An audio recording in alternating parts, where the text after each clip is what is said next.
Gaza పాలస్తీనాలోని ఒక నగరం. పాలస్తీనా ఎప్పుడు భారత్ను వ్యతిరేకిస్తుంది. భారత్ కాశ్మీర్ విషయాన్ని ముక్కలు కావాలని కోరుకుంటుంది. ఇజ్రాయెల్ లాగా భారత్ని చూస్తుంది, కాశ్మీర్ని పాలస్తీనా లాగా భావించేటటువంటి దేశం. అసలు దాన్ని మొట్టమొదట గుర్తించిందే మనం, కానీ మనల్ని నాశనం చేయాలని కోరుకుంటుంది. అయినా ఆ గాజా కోసం ఇక్కడ జెండాలట్టుకు తిరిగాం, సేవ్ గాజా అని మాట్లాడాం.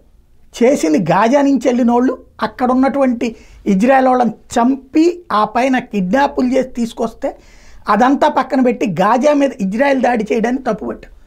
అయిపోయింది, గుడ్. ఇవాళ బంగ్లాదేశ్లో హిందువులు ఉచ్చకోత జరుగుతుంటే ఎందుకు నోరు మీద పట్టలేదు? మన వాళ్లే కదా, మన దేశం వాళ్లే కదా, ప్రాణాలు కోల్పోయారు కదా, అయినా ఎందుకు మనకేమీ పట్టట్లేదు? మనకేం సంబంధం లేదా? వ్యవహారాలు మనం అసలు సీరియస్గా తీసుకోమా? అంటే అక్కడ ఉన్నటువంటి వాడు మనవాడు నాశనం అవుతున్నాడని పట్టట్లేదా? ఆఫ్ఘనిస్తాన్లో హిందువులు చనిపోతే ఎవరు మనం ఎట్టండి జెండా పట్టుకోవాలా? బంగ్లాదేశ్లో హిందువులు చనిపోతే ఎవరు ఎట్లా పట్టించుకోవాలా? పాకిస్తాన్లో చనిపోతే ఎవరు పట్టించుకోవాలి? రేపు పొద్దున్న నువ్వు నాకు ఏదన్నా, నీకు నాకు ఏదన్నా అయితే ఎవడు పట్టించుకుంటాడు? అదే విశేషం ఇక్కడ.